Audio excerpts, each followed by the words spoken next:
حضرت ابو ذر رضی اللہ تعالیٰ عنہ بیان کرتے ہیں، رسول اللہ صلی اللہ علیہ وسلم نے اس حدیث میں جو وہ اللہ تبارک و تعالیٰ سے روایت کرتے ہیں فرمایا کہ اس اللہ تعالیٰ نے فرمایا، میرے بندوں، میں نے ظلم کرنا اپنے اوپر حرام قرار دیا ہے اور اسے تمہارے مابین بھی حرام کیا ہے، تم باہم ظلم نہ کرو، میرے بندوں تم سب گمراہ تھے بجز اس کے جسے میں ہدایت عطا کروں، تم مجھ سے ہدایت طلب کرو میں تمہیں ہدایت عطا کروں گا، میرے بندوں تم سب بھوکے تھے بجز اس کے جسے میں کھلاؤں،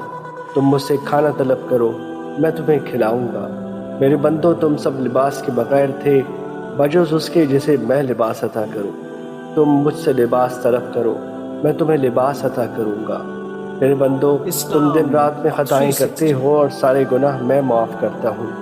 تم مجھ سے مغفرت طلب کرو میں تمہیں بخش دوں گا، میرے بندوں اگر تم مجھے نقصان پہنچانا چاہو تو تم مجھے نقصان نہیں پہنچا سکتے، اور اگر تم مجھے فائدہ پہنچانا چاہو تو تم مجھے فائدہ نہیں پہنچا سکتے، میرے بندوں اگر تم سب جن و انس اس شخص کی طرح ہو جاؤ جو تم میں سب سے زیادہ متقی ہے تو اس سے میری بادشاہت میں کچھ اضافہ نہیں ہوگا،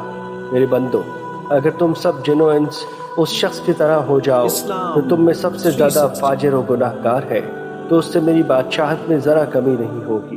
میرے بندوں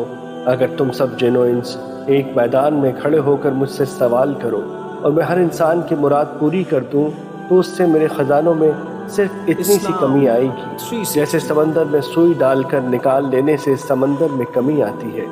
میرے بندوں یہ تمہارے اعمال ہی ہیں جنہیں میں نے محفوظ و شمار کر رکھا ہے، پھر میں روز قیامت انہی کے مطابق پورا بدلہ دوں گا، جو شخص خیر و بھلائی پائے تو وہ اللہ کا شکر ادا کرے اور جو شخص اس کے علاوہ کوئی اور چیز پائے تو پھر وہ اپنے آپ ہی کو ملامت کرے۔ مشکوٰۃ المصابیح حدیث نمبر 2326۔